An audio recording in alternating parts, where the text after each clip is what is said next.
Okay, calm down. You got rivers, man. You got rivers, man. Okay, calm down. Hello and welcome to the Katie Halper Show. It's a terrible world that we live in, but luckily, hopefully, we can provide you with a good show to break down that terrible world and process it and analyze it. So welcome to this show. I'm Katie Halper, and we have a wonderful show for you today. We are going to be talking to two guests. Our first guest is Ahmed Twaij, who is a journalist and also former doctor. And then we're going to be joined in the second half of the show by Mouin Rabbani, a Palestinian analyst. So before we start, though, of course, please do like this stream, give it a thumbs up. That's a really easy way to show your support and also to get the word out because it helps the algorithm. Also, please subscribe. We're almost at 150K subscribers, which is great. And we already have a bunch of people who have liked. So I've trained you well. Thanks for that. If you can, of course, become Patreon supporters at patreon.com/The Katie Halper Show. Again, that's patreon.com/The Katie Halper Show.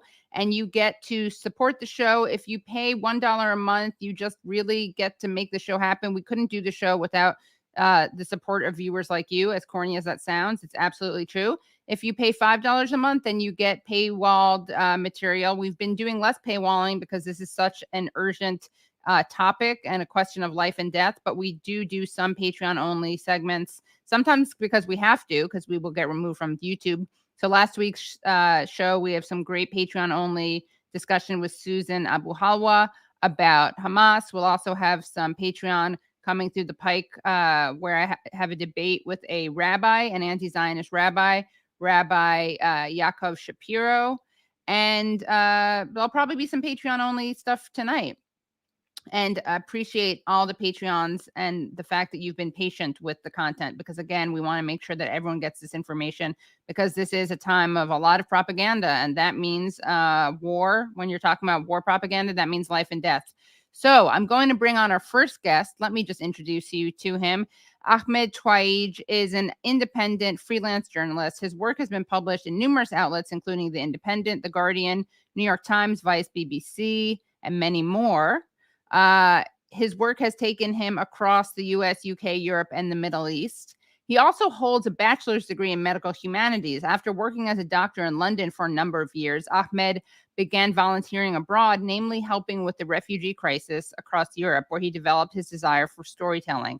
This passion drove Ahmed to pursue a master's degree in conflict, security, and development with global health.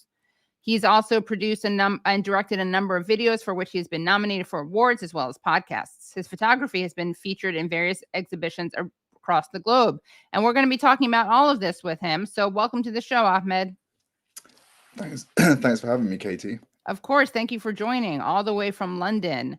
And you're someone who I'm really looking forward to talking to. You've been on the show in the past, and it's always a really informative discussion. But part of the reason I'm so excited to talk to you is because as a doctor, you have an interesting, I'd say, perspective on a lot of what's happened recently, especially in terms of Israel's treatment of hospitals and targeting of hospitals. And also as someone who is whose family is from Iraq and someone who has been in Iraq, you know a little bit what the effects of ISIS has been. And so you're able to write this piece that you wrote, basically arguing that Hamas is not ISIS. And a little bit of behind the curtain stuff. I noticed that you wrote this piece at a venue that looks very cool.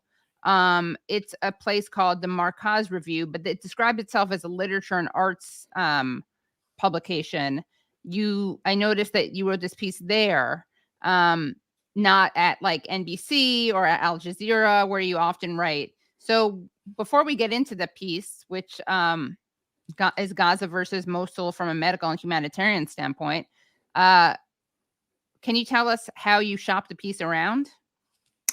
Yeah. Firstly, like before I begin, I just want to say like it's difficult to really even talk about these issues in general because of how some of these atrocities that we're seeing, like it's just so horrific. Some of the the things that we're witnessing every night. So as wonderful as it is to be here, I don't know if I could describe this as being wonderful to have to discuss. But in terms of this piece, to get it out there, I had to really like try shop it around. Like for me, I felt really passionate about this story because the number of times that this is being compared, Hamas is ISIS, and there's this whole horrible organization that we must wipe out a whole neighborhood for, a whole district for. And I felt passionate about trying to get it out, and I shopped it around the usual people I write for, from some of the well-known outlets, and a lot of them turned around and said no. And I think, to be honest with you, over the last couple of months, trying to publish anything about the issue in Palestine has come with a lot of rejection along the way. So it has been very difficult to talk about, and we've witnessed this a number of times. Mehdi Hassan's show, for example, just got shelved on NBC. MSNBC, yeah, or NBC. Sorry. You're right, yeah. Straight after his interview with Mark Regev. Other examples, you see the ones in Hollywood, for example. Actors and actresses are being shelved from films just because they spoke pro-Palestinian causes. If you call it a genocide, that's it, you're axed from a movie. And it's just happening so often. And me, as a journalist, trying to get work out that's happening the same thing. And thankfully, the America's Review, a great outlet who now, I've developed a great relationship with, were willing to take this piece on and, have an honest discussion about some of the issues I wanted to talk about. So as you mentioned, there's a lot of conflation, a lot of comparison between ISIS and Hamas. There's a hashtag, which is hashtag Hamas is ISIS. We also have a video clip that we're going to show. And this is, not surprisingly, Benjamin Netanyahu making the case that Hamas is ISIS. And here he is. This is shortly after October 7th. We'll see him. He's on stage with the lovely Antony Blinken. President Biden was absolutely correct in calling this sheer evil. Hamas is ISIS, and just as ISIS was crushed, so too will Hamas be crushed. And Hamas should be treated exactly the way ISIS was treated. They should be spit out from the community of nations. No leader should meet them. No country should harbor them, and those that do should be sanctioned. So what is your response to that as someone who has spent time in Iraq? I think there's a conceited effort by people like Netanyahu and within Israel, and even some American diplomats, to try to conflate the two, Hamas and ISIS. And it's quite clear what the reason is. One of the other things that Netanyahu says, for example, is he says Europe is going to be next, right? As if, us as Europeans, we should be worried that Hamas is going to be coming to our shores and attack us. And obviously that brings echoes of what ISIS did, the attacks in Paris, the attacks in London, etc., etc. So people start getting that worry. And with those attacks that happened, for example, when the refugee crisis happened, people were willing to call them, a swarm of refugees, and therefore dehumanize these refugees and no longer want to give aid, etc. So once you dehumanize this group as being something so vicious as ISIS, who were so barbaric that they were willing to kill anyone and anything that disagreed with them, you've dehumanized an entire population. So you've dehumanized the Palestinians. You make it actually palatable for a Western audience to be like, actually, if they're like ISIS, then we should be destroying them. We should be destroying anyone affiliated with them. And it makes it acceptable for us to see those bombs dropping in Gaza, where in reality, what the differences between the two are quite significant. Hamas has this ideology of, it was rooted in Palestinian nationalism as a resistance movement. Yes, it's an Islamist resistance movement, but it's a resistance movement. And very nationalistic. It doesn't cross the border. It doesn't go into international territories. Doesn't even go to neighboring countries like Lebanon. ISIS was a transnational takfirism ideology, and by that I mean the concept of takfirism is where they believe anyone who doesn't believe in what they believe is a kafir, which translates to mean infidel, and anyone who's a kafir therefore is paramount to be killed, or someone who's going to be killed. Hamas isn't like that. In reality, Christians live in Gaza. They have churches, they go to church, they celebrate Christmas, etc., openly. ISIS, if you remember, when they first came out, they would put the letter N, which stands for Nasri in Arabic, on the doors of Christian homes to highlight who to target as Christians. So the difference. So what does N stand for? It stands for Nasri, which means Christian. Okay. It's another word for Christian in Arabic. And so the difference between ISIS and Hamas is quite widespread. Like if I was to go into ISIS territory, I would become a target. Right. If you were to go into ISIS territory, you would become a target. Whereas there are, Western white people in Gaza, for example, trying to give aid, trying to give supplies, and journalists out there, none of them are being attacked or targeted. Whereas this isn't for me to say, nothing Hamas has done is criminal. I'm just pointing out the differences between ISIS and Hamas. And it's quite bizarre for them to try to make this conflation, but it's understandable because somebody in the West who won't understand what Hamas is, maybe has never even heard of Hamas, but they've heard of ISIS because it was all over the news. Once you put those two together, why not bomb the hell out of those people, right? Because they are horrible. Especially if you combine that with the narrative that these people elected. We have a lot of people blaming the people of Gaza for electing Hamas. So if Hamas is obviously you and I and most people watching the show know that that's a ridiculous argument to make, especially when half of the population is children.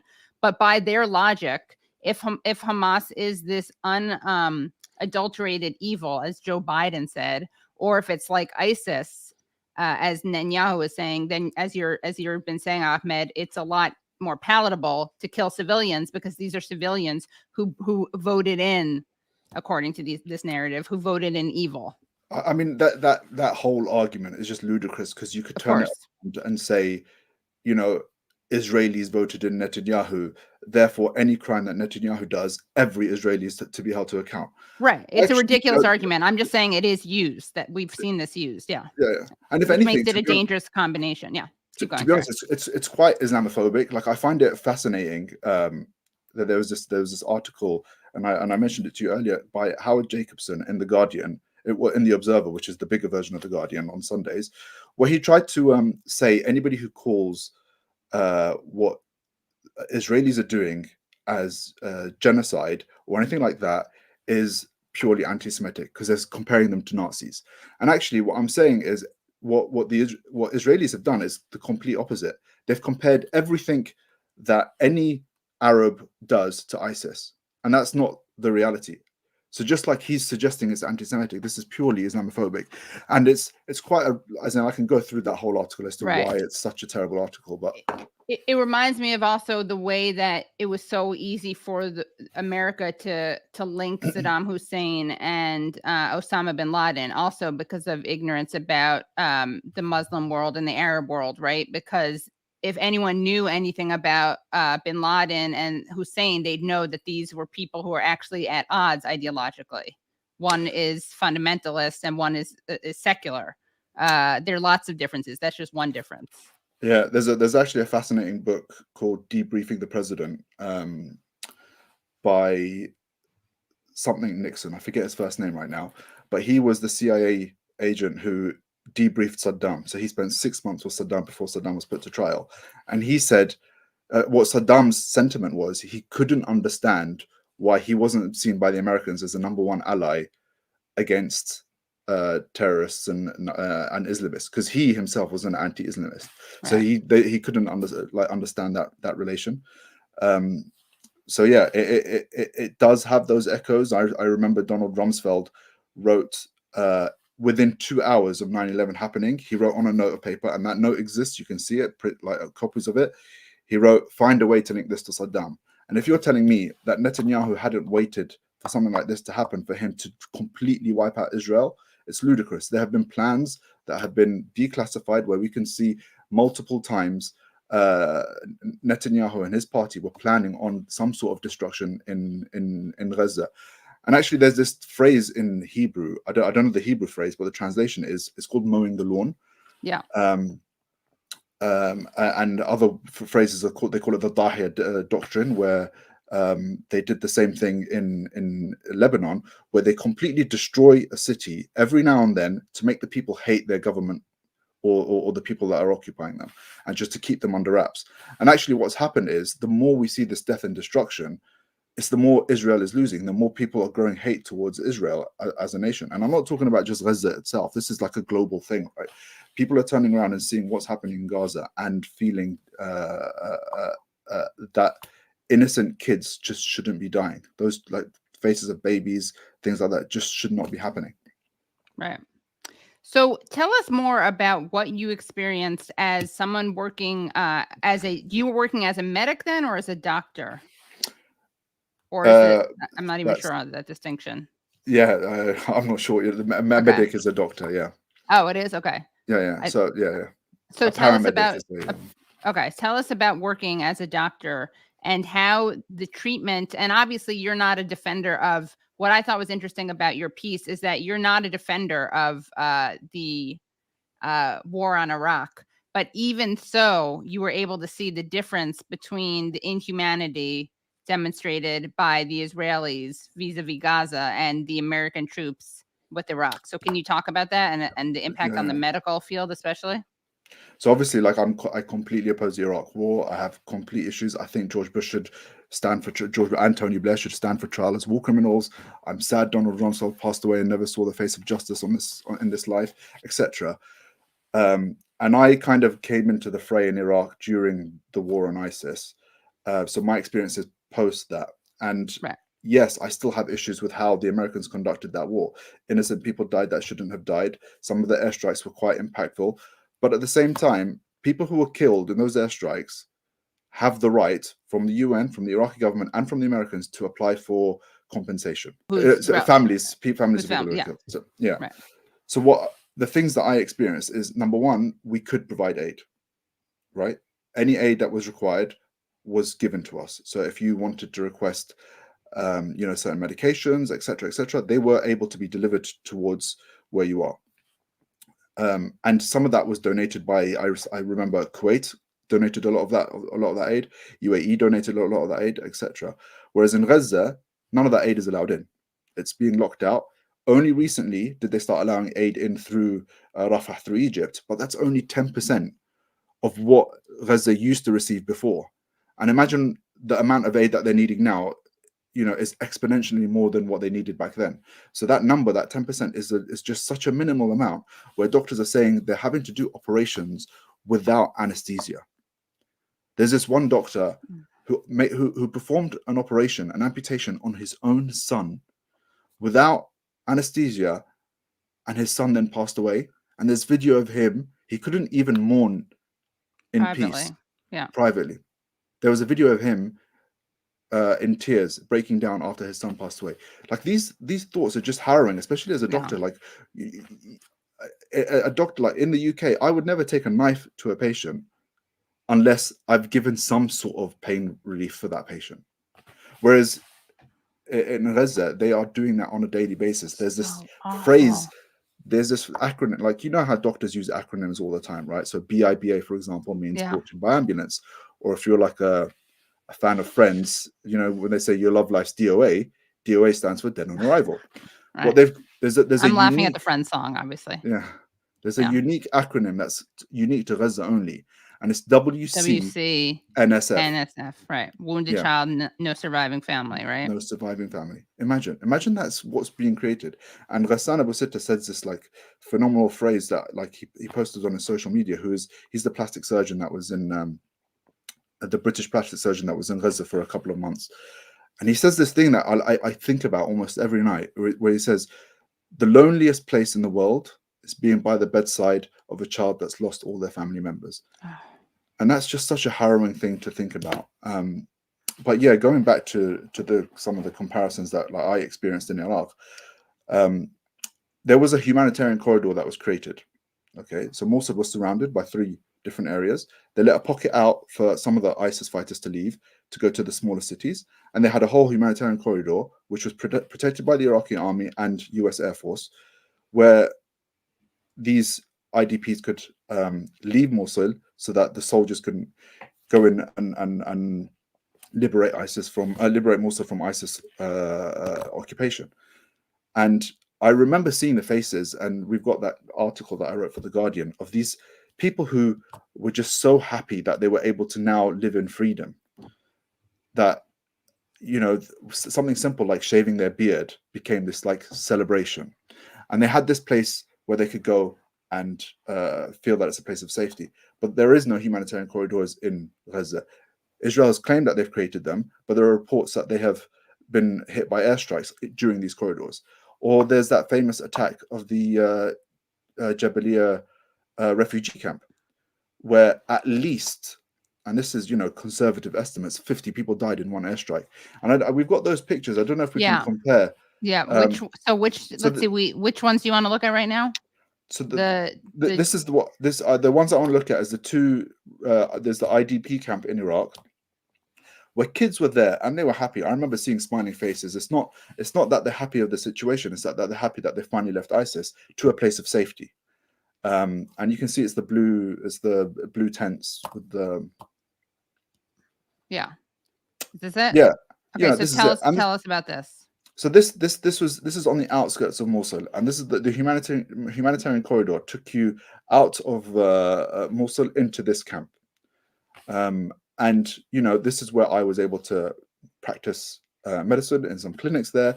Also, I was there as a journalist, so taking stories that, like you saw, one of the stories that I published about it, and kids were able to laugh, they were able to play, they didn't have to worry about airstrikes coming and hitting them.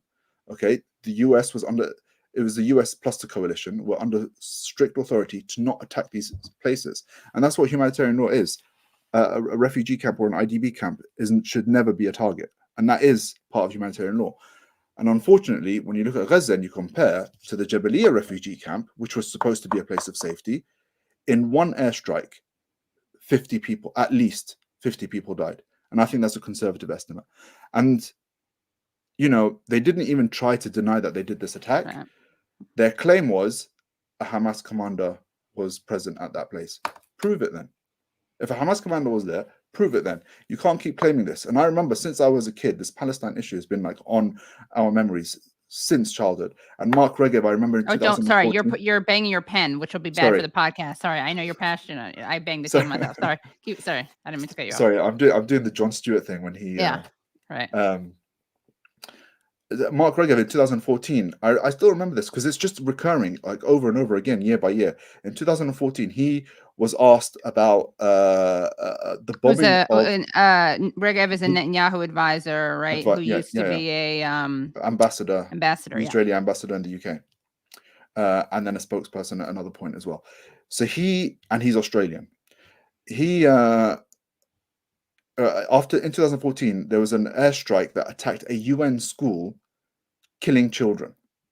And the response was, oh, we think that Hamas was using human shields and they said we're going to do an internal investigation. That never amounted to anything. There's never been these internal investigations that ever amount to anything for us to see. So the same thing with this Jabalia refugee camp.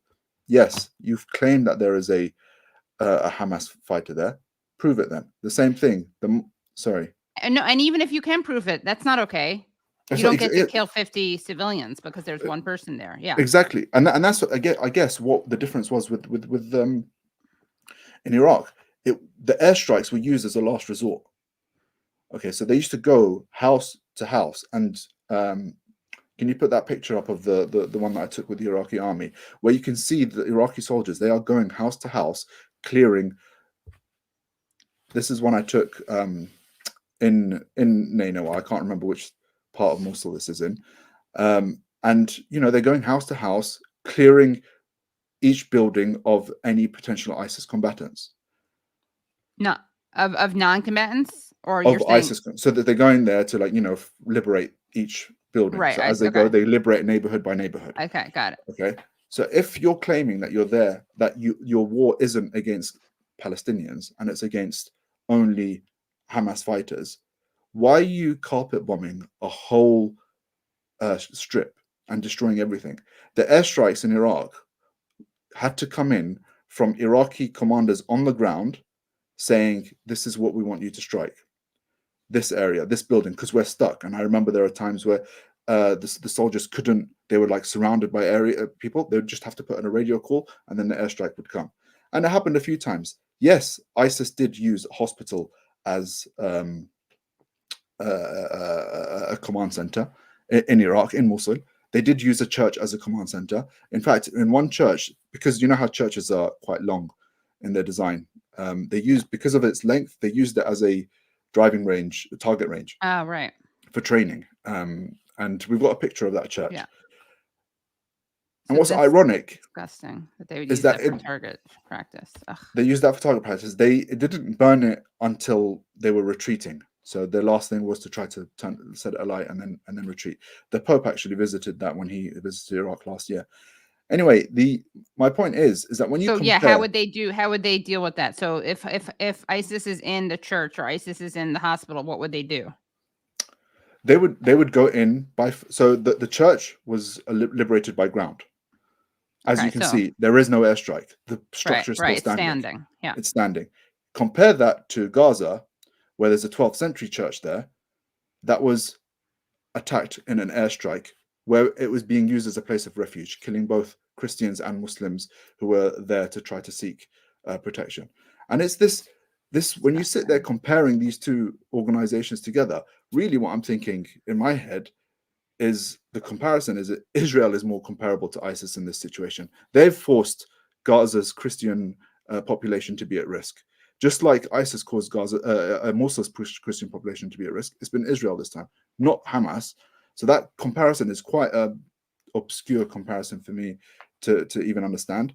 In terms of the hospital, it was to try to perform minimal damage to the hospital. So Mosul's main hospital was used as a command center, but it was only one building with that was hit by an airstrike, and it was investigated later on. Whereas now, anyone who tries to do an investigation, be it the ICC or whoever, is immediately called anti-Semitic. So when the ICC said we're going to investigate potential war crimes in 2019, Netanyahu responded, "This is pure anti-Semitism," and Trump responded by saying, "I am incredibly concerned about what this is happening." And so the differences between them is quite vast. The structure in Mosul, the hospital is still there.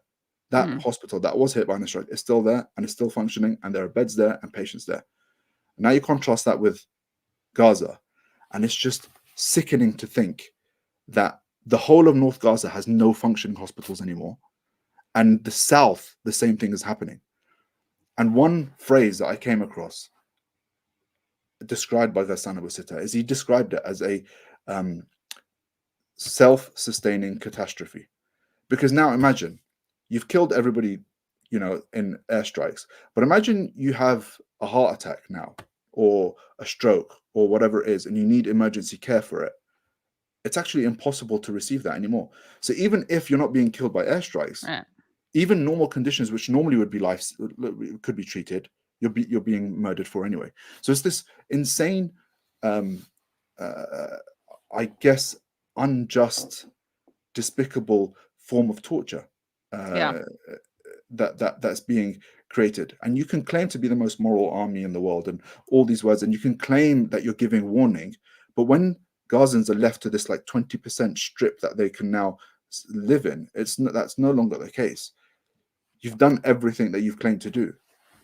And when someone like Netanyahu is calling for Amalek to be performed, which is the Jewish biblical story of the complete destruction, regardless of the age or gender of a whole population in terms of the protection of the Jewish people, or when one of the Israeli ministers, Amichai Eliyahu, says that he wants to nuke Gaza as a potential option, you are actually making a statement for a genocide. That's what you are doing. Like, it's not something that's hidden. They're telling us what they want to do, and we need to wake up and listen.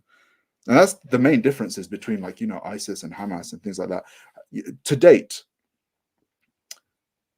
ISIS has only killed, not only every single death is a horrible death, but ISIS has killed 33,000 people to date, which is a large number of people, and that's over 5 years. Within 2 months, Israel has killed over 15,000 people, majority of whom are children, and that's just in 2 months. And it's a shocking number to think about. Like, we are seeing these faces of these people over and over again. I don't know if you saw that video of that grandfather carrying his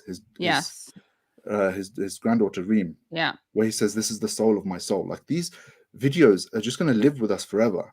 And now, if you think, that WCNSF thing, that kid who now no longer has a family, no longer has a leg to walk on, whatever it is, what are they going to grow up to think in reality? That, peace with Israel is possible? The perpetrators of those who murdered all of my family and friends and whoever it is, it's just this where the way that we as a Western powers have backed Israel to act with impunity is just allowing this stuff to happen more and more and more. And they started off, they were testing the waters, let's drop a little airstrike at the basement of the hospital. Let's do this. And then now they're like, let's just completely annihilate the whole hospital.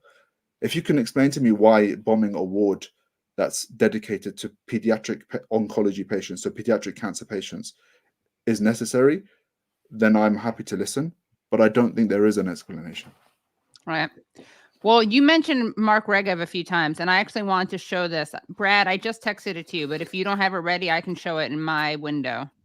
Just give me a thumbs up if you can do it. So this is a clip of Mark Regev, who was on Jake Tapper's show, and Jake Tapper is asking him about family members of a CNN colleague who were killed in Gaza. And as people probably know, Jake Tapper is not a critic of Israel. And here is this exchange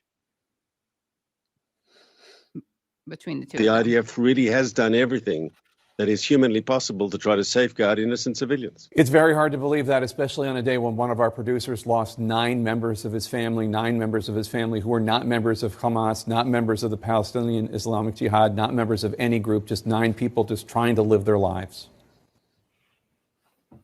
First of all, I extend my sorrow to him and my sympathies. But if I saw your report correctly, and please correct me if I say something wrong, that happened in northern Gaza, in Gaza City, where a month ago we already asked all the civilians to leave. And most of them did. If there was like 1,200,000 people there was only a couple of tens of thousands left. And one has to ask, yes, they had ample opportunity to leave. I don't know what happened. I don't have the specific circumstances. I know there's deadly combat going on now in the north, still between these IDF and Hamas terrorists, yes? And we don't want to see anyone caught up in the crossfire, but why didn't they heed the advice and leave the area? You can't blame them. There's now I don't blame them. But you can't. There's fighting in the south now. I've been asking this since October 7th. Where are these people supposed to go? So, it's ridiculous. Victim blaming is just such a horrible thing to think about. Imagine Hamas is like, we've been telling you for years that's our Tel Aviv is our territory, Jaffa is ours. We've told you to leave. You didn't leave. It's your fault that we came and attacked you. It's this ludicrous concept, and actually this is part of what Israel's game is to try to act as if these are pure enemies, and it's what allows them to act with impunity. So they, on one end, it's like eating their cake and having their cake and eating it at the same time. So on one end, they say that Palestine is not someone that they need to look after. So therefore, they don't need to provide water, they don't need to provide electricity, etc., because they're their own independent people. And then at the same time, they don't allow them to be a state.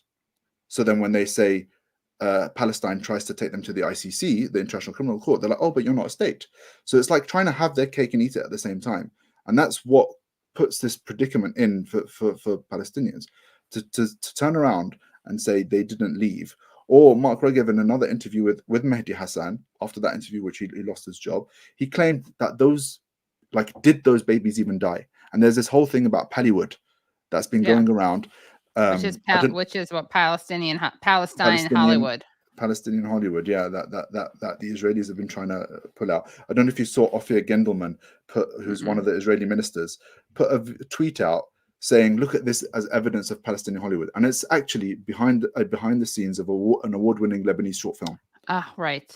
Pretending that was being presented as real footage. Yeah, as real footage, as if somebody was there and they're putting makeup on babies dying and things like that. Right. But actually, why should we take any of what Israel says to be fact? Right. They've lied so many times, they've manipulated the media so many times.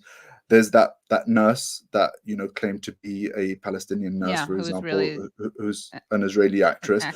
There's the whole calendar thing where the Israeli IDF spokesman went into Shifa Hospital and was like, look, this is evidence of Hamas. And actually, he's just pointing towards a calendar. And this goes back years. There's Shireen Abu Akleh when she was murdered by the IDF. And they said that she was killed by Palestinian militants. And they provided fake video. They provided video. Exactly. And then eventually they admitted it was them. There's James Miller, 2003. There's I don't know if you remember back in 2006, there was the Qana ambulance hoax, where they claimed there was an ambulance that that in Lebanon where the Israeli airstrikes struck, I think it was 2 ambulances, which is a clear war crime. And then they turned around and said, oh, it's a hoax. Those video footages are all fake and whatever. And then years later, they turned around and said, actually, oh, no, that is something that we did. They also recently, the Jerusalem Post is it the Jerusalem Post? The Times of Israel, Jerusalem Post. Yeah. Jerusalem Post published a story about dead babies being dolls. And then they had to retract that. But of course, when they tweeted out that it was wrong, they didn't mention which story it was.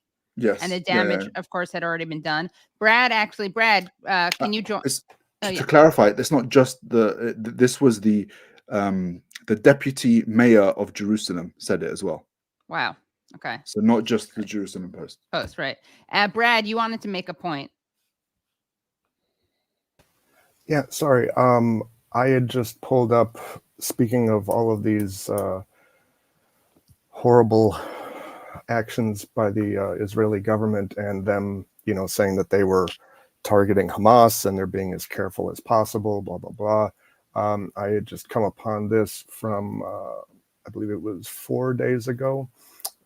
This was a post showing a surgical strike where the Israeli Air Force took out the 4th floor and only the 4th floor of a high-end residential building, saying that they were targeting a senior Hamas official. But if you look at some of the pictures here, you can see they had the ability to literally just take out a piece of one middle floor of this building and nothing else. Which to me, the biggest takeaway there to me was then I just reflected upon the images we showed earlier of massive craters where a refugee camp used to be, or a hospital, and them claiming they just had to do it that way. It just seems like this would call that into question. Even then, yes, that structure is no longer livable. Like we saw, you can say 9/11, it just hit the top floor of the thing, but the whole building collapsed, right? Sure, right. So this is not a livable structure anymore. The people have to now escape. They've got nowhere to go. There was no reason to destroy a whole neighborhood's worth of people's life, right, for one potential, potential, like not even confirmed, right, potential Hamas commander. Right. No, absolutely. And you may be able to speak to this, but it's a thought that I've had too. Like, is anyone ever going to ask the question, like, in terms of whether or not these things were justified? It seems like the Israeli government basically kind of just went ahead and did it. And then what do they say? Like, it's better, ask for forgiveness later rather than permission.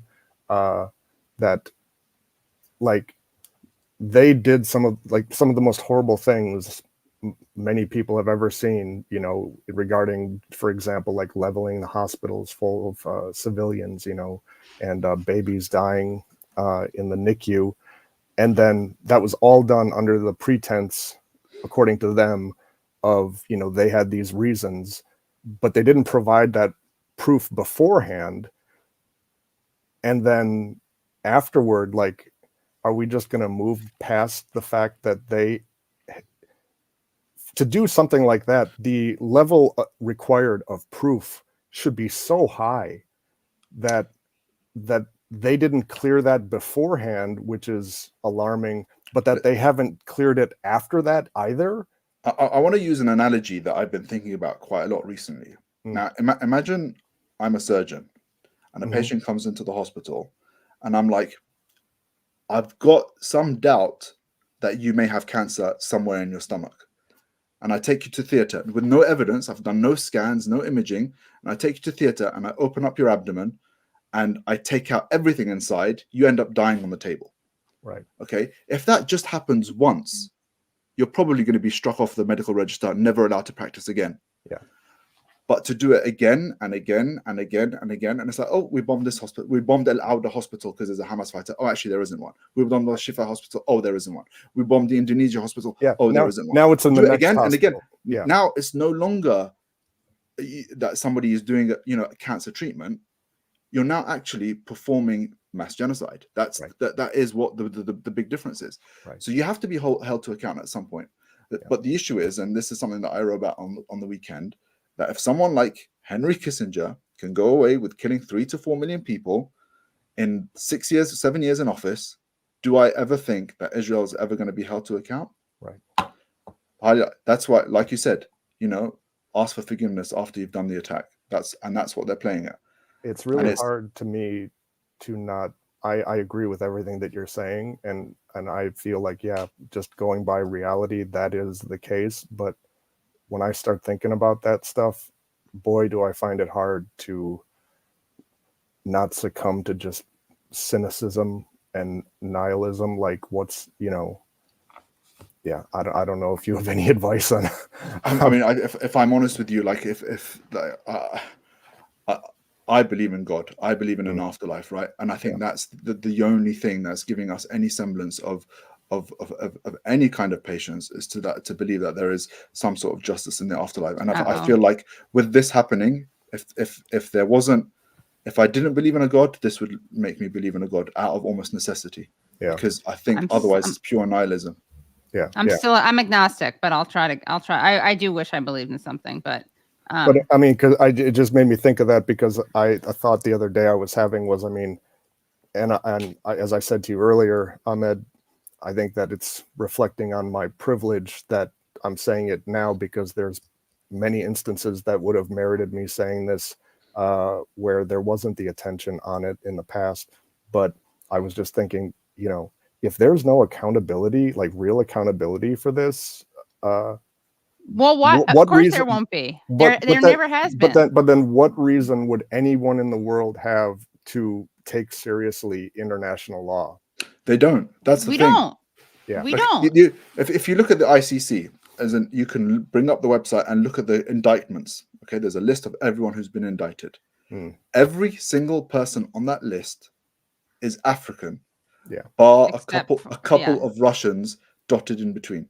Vladimir Putin, for example, etc. And he's chilling as ruler over an entire nation still. So there's not even that indictment doesn't mean anything. That's why Norman Finkelstein calls it the International Caucasian Court. What about do you have any thoughts? Is the entity the ICJ? Well, we can talk about that I don't want to get ahead of it because our next guest actually is very well primed to position to talk about that. And we're going to bring Mouin Rabbani on soon, but final words from you, any final insights from you, Ahmed, about anything that you want to share? Because this is great. Like we need to, as much as we say hold Israel to account, that's not just like what's happened in the last 2 months isn't something that's born out of nothing. This has been decades and decades of brutal occupation and siege and dehumanization and stealing of people's lands that needs to be corrected. So it's not just that we demand compensation and the freedom of Palestinians, etc.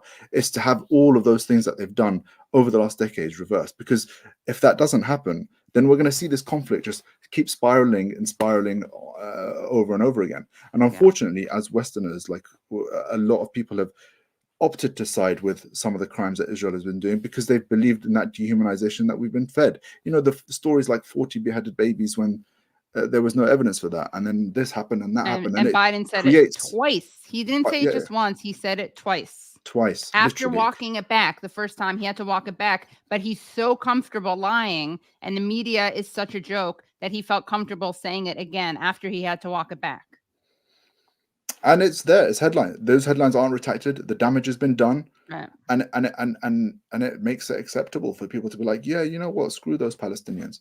And then when somebody says "Free Palestine" is a call for genocide, or going on those marches is a hate crime, imagine the level that you have to kind of lie to yourself to manipulate a whole population to have that. Noam Chomsky has that great book, Manufacturing consent. Manufacturing Consent, and this is part of it. Like to have people believe that those people going on those marches are calling for hate crimes or calling for crimes of genocide against Jews around the world is what is allowed for us to see what's happening in Palestine and turn a blind eye to it.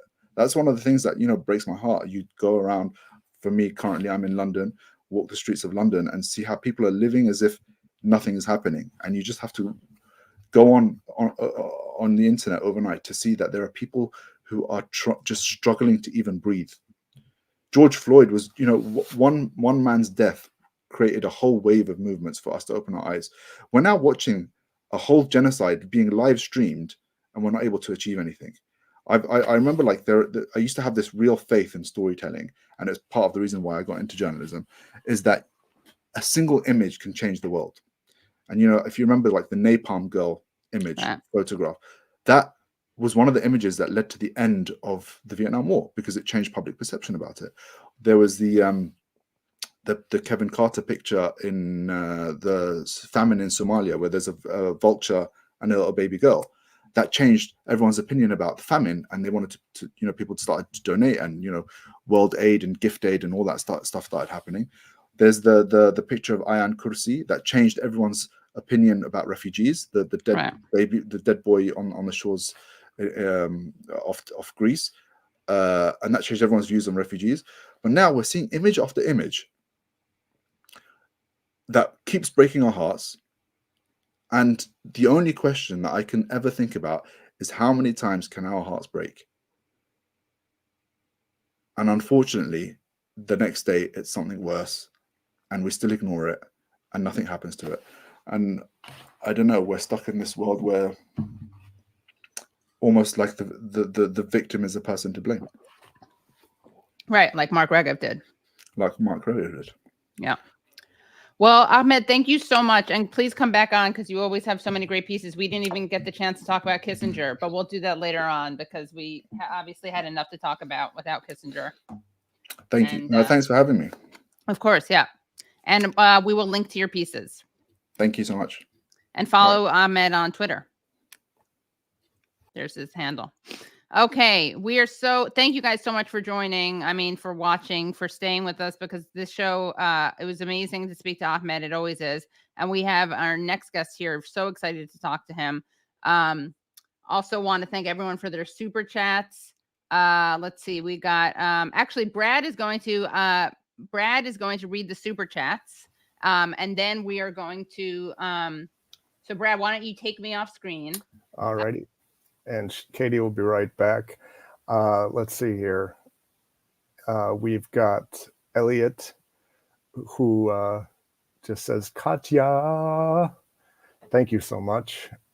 Elliot also says, I wonder how much of opinion in the West can be explained by viewing Israelis as these, quote, white civilized people who have Western values and don't commit crimes, versus, quote, these dirty brown Muslims who are terrorists by nature. Personally, Elliot, I think that that's a great deal to do with it. One thing that I've been looking into lately is just the historical precedent when it comes to genocide and ethnic cleansing, whether it's for Black Americans, Indigenous Americans, massacres that have been recently occurring in Africa, and in each one, the same sort of dehumanizing rhetoric or portraying this segment of people as being barbaric or savage. That seems to be a pretty essential part of this whole process. All right. Then we've got Sprinkle. Thank you, Katie, for everything you do. You're the voice of humanity and justice. Firmware, not to mention cholera, gastroenteritis, and other communicable diseases. I'm assuming that's referring to the parts of this genocide that aren't talked about enough, which arguably could be more disastrous than the bombs. Is the that was when Ahmed was talking about the medical suffering. Right. Yes. Besides being killed. Thomas Richardson, this channel is invaluable. I hope this helps. Thank you, Thomas. It very much helps. firmware, the degree of racism, blatant censorship, and buffoonish propaganda demonstrates that the tide is turning, albeit slowly. Not, yes, torturingly slowly.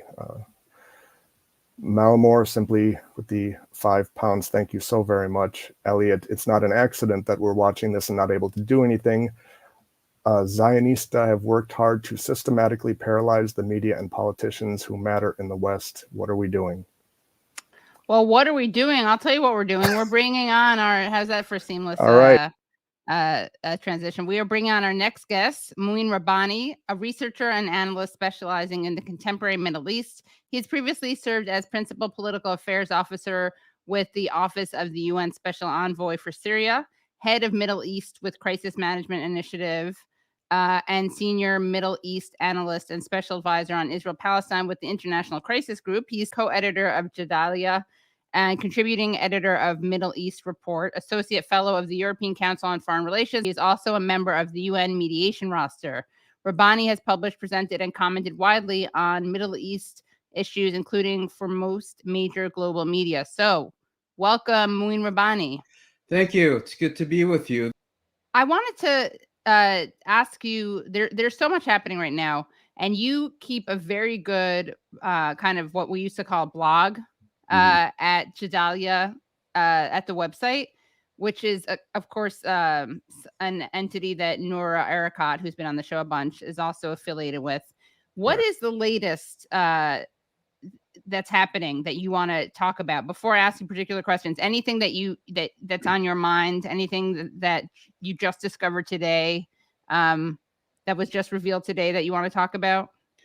Well, I think the big story now, of course, is that Israel is now focusing its onslaught on the Gaza Strip, very much on the middle area and the south of the Gaza Strip, particularly Khan Yunis, where we're now being told to believe that the entire Hamas leadership is relocated to after their daring escape from the basement of the Al-Shifa hospital in Gaza City. And every morning I wake up and I turn on various news programs, and invariably, with very few exceptions actually, the headline is yesterday or this morning witnessed the most intensive Israeli bombings since October 7th. And that was certainly the case today, according to the various reporters on the ground in the Gaza Strip. The other observation I would make is that Israel today announced that 7 officers and soldiers were killed yesterday, and almost all of them were killed in the northern Gaza Strip. In some cases, in towns immediately across from the boundary between Israel and the Gaza Strip. In other words, areas that Israel entered on the first day of its ground operation and claims to have controlled since then.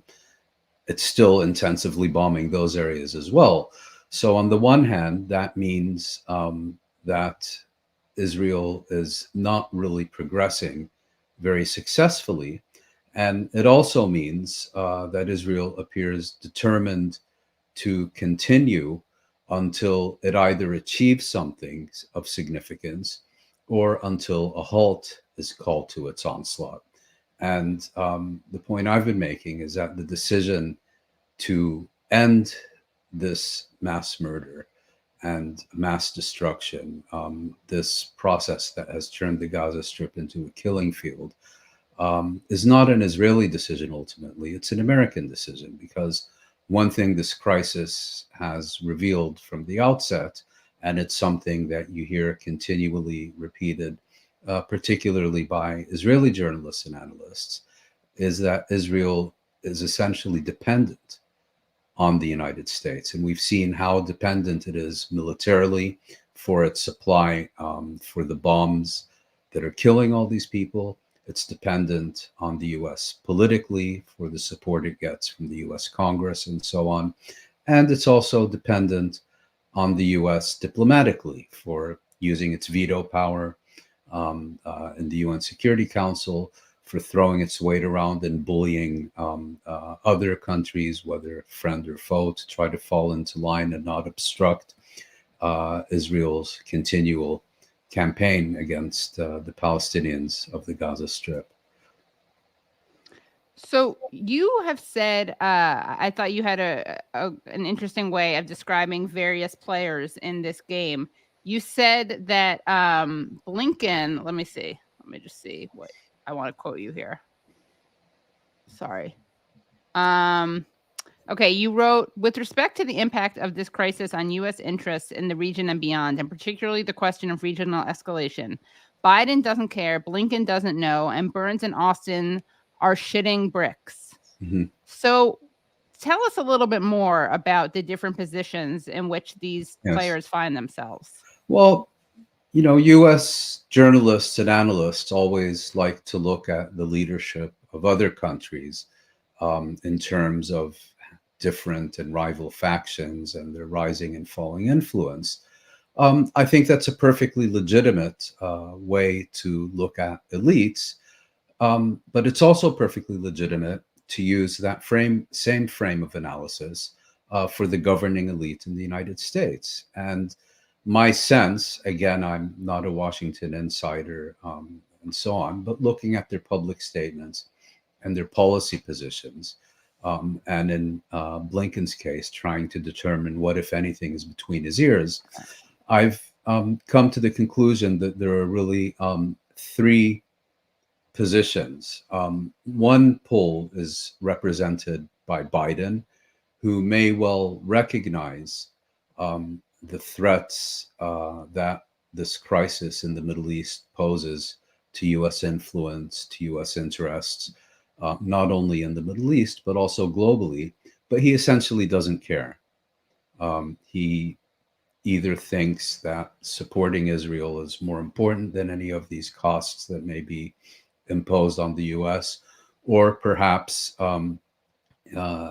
he has reached the point, like a number of other American officials, not so much of putting Israeli interests before American interests. I think there are very few people who actually do that, particularly at the senior level, but seeing no distinction between the two. In other words, what's good for Israel is good for the United States. What's bad for the United States is bad for Israel. And so they also see this crisis not only in the context of it being one between Israel and the Palestinians, but that the outcome will reflect positively or negatively on the US, both regionally and geopolitically. Blinken, by contrast, strikes me as something of a clueless airhead. And I don't think he understands one way or the other what's going on. I mean, this is someone who, on his first trip to the region, actually tried to sell the Israeli proposal of ethnically cleansing the Gaza Strip to pro-Western Arab governments. And the impression one gets is that he went into the room, began his conversations with these leaders, and genuinely expected them to respond by, what a great idea, how can we help you help our Israeli friends? You know, I think there's probably some kind of secret Russian-Chinese campaign to get Blinken out to the region as often as possible, because every time the guy opens his mouth, he's undermining the U.S. reputation in the Middle East. I mean, this is a guy who met with Palestinian leader Mahmoud Abbas in Ramallah, and in his view, as an attempt to lift his stature among his own people, publicly thanked him for his efforts to maintain common stability in the West Bank. Right. I mean, it's that bad. And then you have a third faction, which I think is particularly identified with CIA Director William Burns, someone who knows and understands the region well. And I suspect also Defense Secretary Lloyd Austin, but certainly much of the top brass in the Pentagon. And their main concern is twofold. On the one hand, the longer this conflict goes on, the greater the risk that there will be serious threats to the stability and security of pro-Western governments in the region.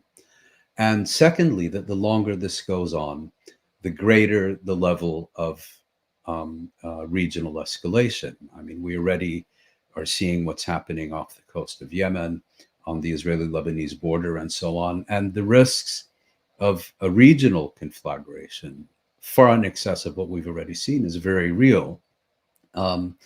We've seen already attacks on U.S. Military bases in Syria and Iraq, and their main concern, I think, is to find a way to prevent this from escalating further, because Biden has already committed the U.S.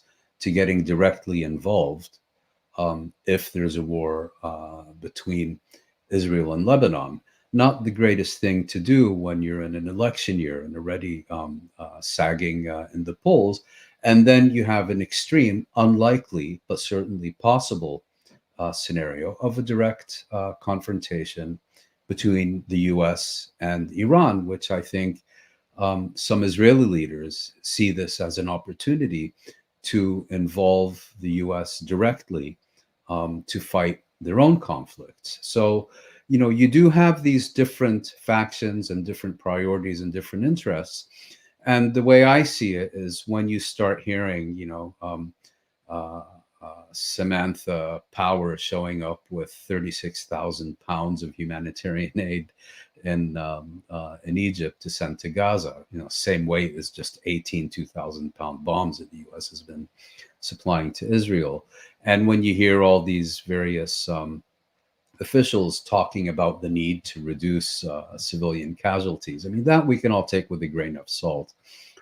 If the mass slaughter of Palestinians, Palestinian civilians, Palestinian children, if that really was an issue, we would have, you know, something would have been done several months or at least several weeks ago.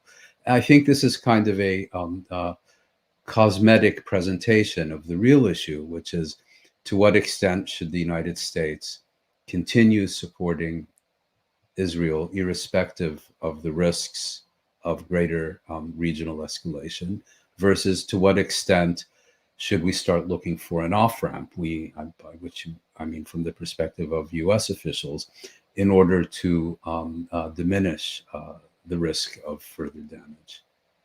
So I'm going to ask you more questions about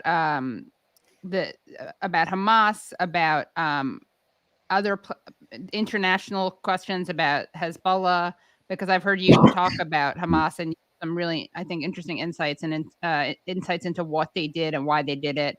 But I also want to talk about something that's big in the news this week. So let's go to a clip of Matt Miller, Biden spokesperson Matt Miller. We have to. We do have to, yeah. Trigger warning, yeah. Mm-hmm. But here he is. He's being asked. We can play. Actually, let's play the longer clip where he's asked about alleged sexual violence. Let's play this longer clip where he's asked by a journalist, and let's watch his response to this journalist, and then we're going to watch another journalist ask him to explain himself. Your answer to the question about the reports of a rape of Israeli women by Hamas and use of sexual violence as a war crime, as a weapon of war. You said, we've seen Hamas commit atrocities. We obviously condemn atrocities, but you didn't use the words rape or sexual violence. And I'm wondering if there's a reason for that, for not a more explicit condemnation of rape. Only because we haven't made an independent assessment our own. We've obviously seen the reports that Hamas has committed sexual violence. They've committed rape. We have no reason at all to doubt those reports. When you look at all the atrocities that Hamas carried out on October 7th and the atrocities that they have carried out since, the fact that they continue to hold women hostages, the fact that they continue to hold children hostages, the fact that it seems one of the reasons they don't want to turn women over that they've been holding hostage, and the reason this pause fell apart, is they don't want those women to be able to talk about what happened to them during their time in custody. Certainly, there is very little that I would put beyond Hamas when it comes to its treatment of civilians and particularly its treatment of women. Okay, so that's the exchange. Do you want to react to that, or should we go to the Matt Lee reaction to that? Well, I would just say that it's pretty clear from Matthew Miller's statement that in his view, these women are basically being held as sexual slaves by Hamas, and that is a reason that it's refusing to conduct a further exchange with Israel that would lead to their release. Right. That's definitely what he's implying, right? Mm-hmm. So now let's see where this assessment comes from. So thank God for people like Matt Lee, journalist Indeed. Matt Lee. I can't believe he still gets called on, honestly. Whenever he gets called on, I'm like, what are you doing? Thank you, but what are you doing? So let's hear Matt Lee ask Matt Miller what he's talking about, basically. You have no reason to doubt any reports that rape was used as sexual violence was used by Hamas. You said the fact that they, meaning Hamas, continue to hold women hostages, okay, that is a fact. The fact that they continue to hold children hostages, that is also a fact. But then you said the fact that it seems one of the reasons they don't want to turn women over that they've been holding hostage, and the reason that the pause fell apart, is that they don't want those women to be able to talk about what happened to them during their time in captivity. The fact that it seems, Maybe, why is this just conjecture on your part, or do you know?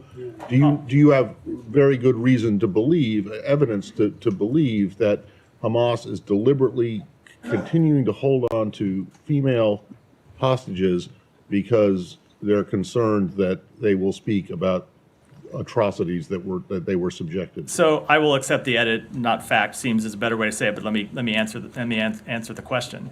The humanitarian pause, which resulted in a release of hostages, was negotiated with some very clear terms, and that was that children and women would be the first priority to be released. Near the end of that pause, last Wednesday, Thursday, when we were getting towards the end, Hamas was still holding on to women that should have been the next to be released. They refused to release them. Right. They broke the deal. Came up with excuses why. Ultimately, I don't think any of those excuses were credible, and I shouldn't get into any of them here. But certainly one of the reasons that a number of people believe they refused to release them is they didn't want people to hear what those women would have to say publicly. when you say- I won't say fact because I don't know it for a fact. Oh, okay, but when you say a number of people believe, I just let me just say people in the U.S. government. let me just finish my answer. We have seen Hamas commit all kinds of atrocities. Look, no, I'm a little bit concerned. You're trying to go. I am not suggesting that these things did not happen, and I am not suggesting that what Matt, you suggest is their wanna reason for not releasing the remaining female hostages is wrong. I just want to know. I just want to be very sensitive in my language, Matt. Any evidence to suggest that is what it is, or is it just? I want to be very conjecture? sensitive in my language when talking about people that continue to be held hostage, that have families on the outside. What I will say is we know Hamas has committed atrocities. We know hold on. They continue to hold women. Yeah. They were going to release these women, and then suddenly at the last point reneged on the deal and were never able to provide a credible reason why. We hope that they will change their mind and release those women. So, but you don't know though for certain that the or a reason for them reneging on the deal and not releasing them is because they're worried about them speaking about. So I'm not able to speak with a endured. definitive assessment that is the case. We would like to see them release the hostages so they could talk about whatever treatment or mistreatment they had undergone. Sorry, man. Saeed, I have gone. Okay, and then of course he doesn't call on Saeed because I'm sure Saeed would have another question that was actually requiring him to say something of substance. So he went from saying that it is because of the mistreatment or the so-called alleged rape of women that Hamas does not want to release prisoners. Does not want to release the women because they will talk about what happened to them. That's why he went from saying that to saying, well, that's what it looks like it is, at least making it like, well, all of a sudden they're not releasing women, as if he went from A to B with some kind of logic. So what's your response to that? Well, I think, first of all, this exchange proves very clearly that in Washington, you can make it up as you go along, and you can say whatever you want, provided that it panders to the official narrative of power.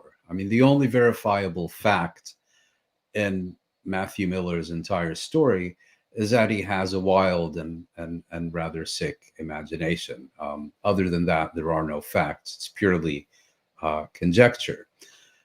There's some reason to doubt his lurid allegations, and that's because he has left out part of the story. He said at one point that Hamas has excuses that I won't get into. So if I can just back up a bit and explain what happened. Before Israel, with full US support, launched its ground operations into the Gaza Strip, Hamas offered to Israel two alternatives. One was named All for All, by which Hamas and other Palestinian organizations in the Gaza Strip would release all of the captives and hostages that they held in exchange for Israel releasing all Palestinian prisoners in the Israeli prison system. And Hamas at the time said, we can do that, or we can do the following, that we can divide the captives and hostages into different categories, namely civilian women and children.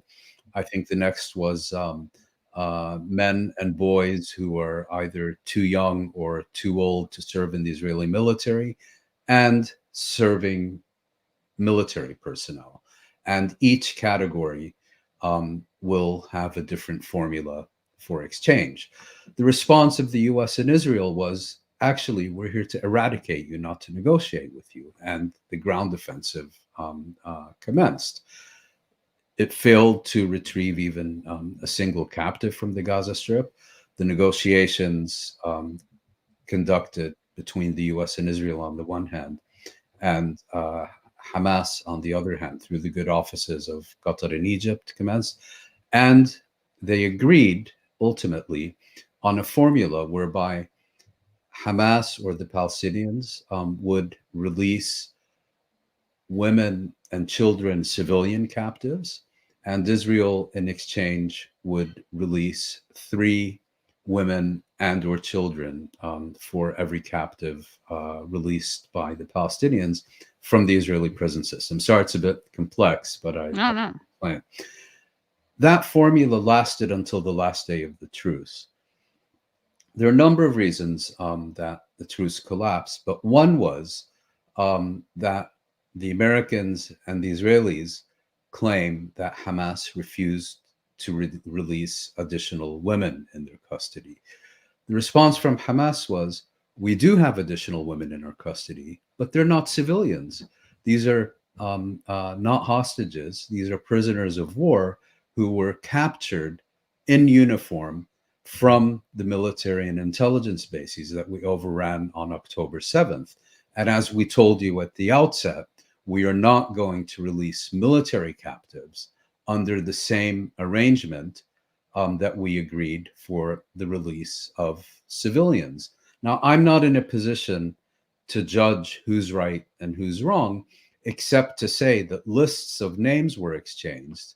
So the names of these women are known, and it probably doesn't require a degree in rocket science to determine whether they are indeed civilians, as Israel and the United States claim, or whether they're serving military personnel, as the Palestinians claim. There's another minor issue which consists of children, and the story that I've heard, again, I can't verify it, is that Hamas said it did still have 3, I believe, Israeli children in custody, that these children were killed in Israeli bombings of the Gaza Strip after October 7th, and it offered to include them in the exchange, and that the response from the Israelis and the Americans is that we're not going to release Palestinian prisoners under the same formula for basically dead rather than live children. So that's the background here.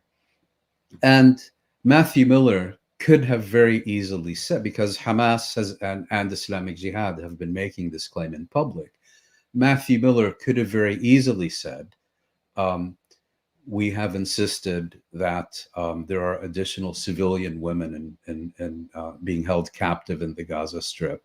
Hamas is making false claims that these are serving military personnel and therefore fall outside the agreement we reached with them. Well, here's a proof that they are civilians and not military. But instead, he treated us to these lurid stories that basically originate in his imagination rather than in any verifiable fact or reality. Well, we have been hearing people talk about these reports of sexual violence, and it does seem rather coordinated. Jake Tapper did a story on it. Then Dana Bash referred to it. Another woman on CNN whose name escapes me, I think something like Biana, has been not just mentioning it on their shows, but they've been tweeting about it. They demanded that demanded that Pramila Jayapal condemn it, which she did on this program. And I thought something was interesting. I actually tweeted this out because right away there was a Vox article. If we just go to this tweet, I think I tweeted something like, it's cool to watch atrocity propaganda and manufacturing of consent happening in real time. Brad, do you have that tweet? Oh, you don't have it. Okay, sorry. 1 second. Well, you can speak to it, but it did travel in real time, this claim. Yeah. Well, my response would be to say that rape during wartime is an established fact. Yes. Just as much as atrocity propaganda is an established fact. What I will say about this, before making any judgment about what happened on October 7th, is that these reports all relate to events that took place on October 7th. We've, of course, been hearing about them since then, but I do find it somewhat curious, and if I may say so, suspicious, that it is in early December when the Israeli attack on the Gaza Strip, and now its attack on what was supposedly the safe haven of the southern Gaza Strip, when that is reaching a crescendo, all of a sudden we're being told what you really should be focusing on is sexual violence on October 7th. It almost seems, and I suspect that it is, part of a coordinated propaganda campaign to divert our attention from what is happening today to things that happened on October 7th. And I'm perfectly prepared to believe that terrible things did happen on October 7th. So the point I'm making is not to seek to in any way deny things that can certainly still be established about October 7th, but to raise questions about why that is all of a sudden supposed to dominate our discussion of this crisis now, at a time when the Israeli onslaught on the Gaza Strip is reaching a crescendo with unprecedented numbers of women, by the way, not being raped, but being blown to smithereens. Right. Yeah. Again, I think it's what you said. I very much agree with. I mean, I'm not saying that atrocities, including rape, didn't happen. I don't know. But what I do know is that it's being talked about as a systemic weapon. Well, and that I think raises an interesting question. Well, thank you so much for this. This was such a great conversation, and I hope you come back because I know the audience has loved it, and I have so many more questions, but don't want to keep you here all night. All right. Thank you very much. Thank you. Pleasure. Thank you. Bye, Mouin. All righty. Well, that was great. Thank you so much to Mouin. Thank you so much to Ahmed. And thank you so much to everyone who tuned in. Thank you also, Brad, for your hard work. Tonight, there was a lot of material. And thank you to Phantom with Fanta for the clips. Thank you. Let's see. Babel wrote, every pro-Palestine protest must demand ICJ referral for genocide. 150 plus have duty to stop and can refer, including Palestine. Usually when you lie, you lose credibility, not with Israel. Those who abuse anti-Semitism should remember that eventually the wolf eats the boy. That is true, and it's very scary for some of us. Excellent show. Thank you, Katie. Thank you all. The world should listen to you and learn. Good night. Thank you. Super sticker from Ashek. Thank you. And thank you, Katie and Brad, for bringing us brave, knowledgeable, and articulate guests week after week. Well, thank you for coming to the show week after week. And I think that's all I have to say. Like the stream if you haven't already. If you're watching this later, there may be some Patreon only, which you can find at patreon.com/The Katie Halper Show. Again, that's patreon.com/The Katie Halper Show. And we will see you next week. Bye, everyone. Okay, calm down.